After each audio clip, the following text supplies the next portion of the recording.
مرحبا، كيفكم؟ شو اخباركم؟ ان شاء الله كلكم بخير، ان شاء الله يا رب نضل نحن وانتم بألف خير وصحة وعافية. اليوم وصفتي اذا بقلكم الطعم غرام فقليل عليها من كتر ما انا طيبة. يعني الطعم خرافي، عن جد خرافي. اليوم وصفتي بدي احضر معاكم فول. انا الفول عاملته كم مرة، وكل مرة الطريقة بتختلف عن الثانية، بس اليوم حبيت اخلط ما بين الطريقة السعودية والطريقة السورية، يعني طعم ولا ألذ. وهلأ يلا نطبقها سوا.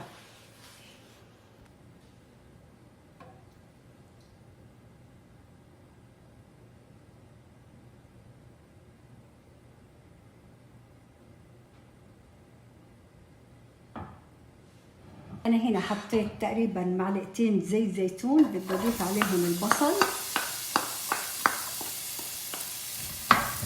بعد ما قلبت البصل بدي أضيف الفلفل الأخضر. هلأ بالنسبة للفلفل الأخضر اللي بتحبوا الحار حطوه حار، أنا حبيت أحط قطعة صغيرة من فلفل رومي. هو كمان بدي أقلبهم مع بعض. بعد ما دبل البصل والفلفل بدي أضيف طماطم. بالنسبة لمقاديري مسجلكم اياها كاملة واطلع منزل الفيديو. يعني اذا بقلكم الطعم غرام غرام غرام غرام قليل.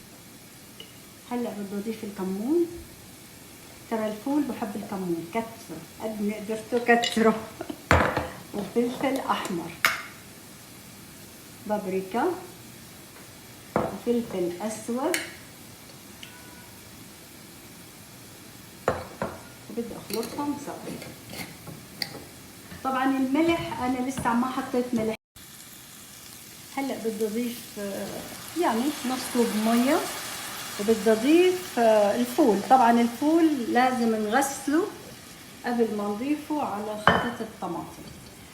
هلا عندي الفول يلي مفرزته، انا سالقته ومفرزته بالفريزر، وقت اللي بدي اياه بستعمله. بالنسبة للفول اذا ما عندنا فول مفرز عادي نستعمل العلب.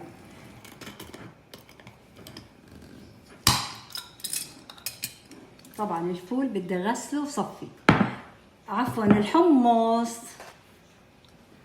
وهنا كمان الفول بدي الريحة جنان، كتير حلوة، كتير شي بشهي. هلا انا ما ضفت ملح لانه الفول وقت سلقته في ملح، وعندي الفول المعلب كمان في ملح، لهالشي ما ضفت. اخر شي بشوف لو لو بحتاج ملح بضيف ملح. خلص هلا بدي اغطيهم وخليهم يتسبكوا. واخر شيء بطحنهم. حضرت الطعام بالخلاط اللي موجود عندنا، بنطحن الفول ونخليه ناعم. هلا هنا عندي الفول والحمص بعد ما غسلتهم، ضفت لهم ميه وبدي خليهم يسخنوا عندي. بعد ما هرست الثوم بدي اضيف فلفل اسود، وبدي اضيف الكمون، وبدي اضيف الفلفل الاحمر يلي هو البابريكا، بدي اضيف زيت زيتون، بدي اضيف عصير الليمون.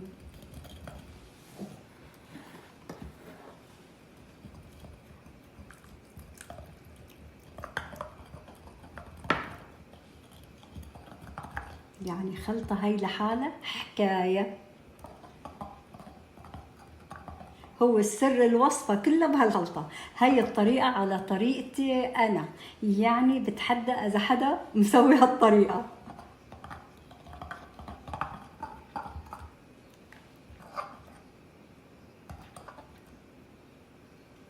هلأ بدي أحضر صوص الطحينة. أنا هنا عندي زبادي،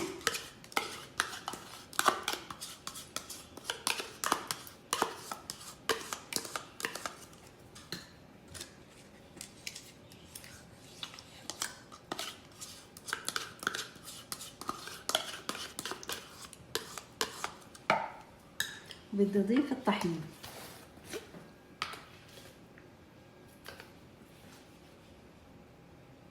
يعني مقدار نص كوب طحينة. وبدي اخلطهم سوا. بدي اضيف عصير الليمون. بالنسبة للحامض على حسب نحن ما نحب طعمة الحامض. وبدي اضيف الملح كمان. هدول بدي احضرهم وخليهم على جنب.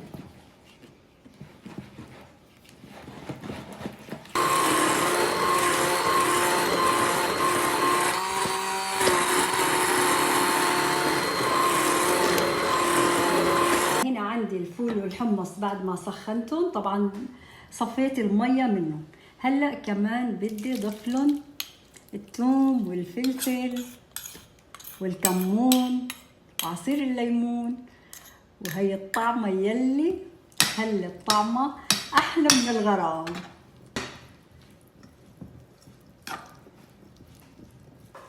هلا عندي الفول بدي ضيفهم بطبق التقديم. انتوا على حسب ما تحبوا قدموا، بس أنا حبيت حضره بطبق واحد. هلا بدي أضيف الفول والحمص على حرف الطبق يعني.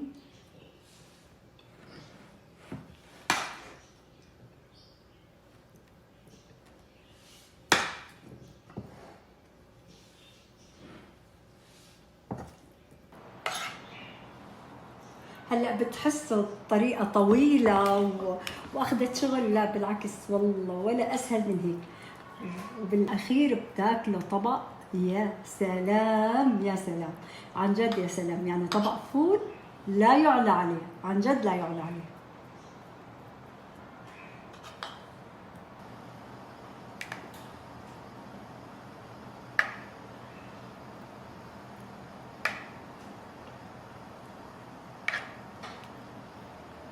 وهي أطيب طبق فول.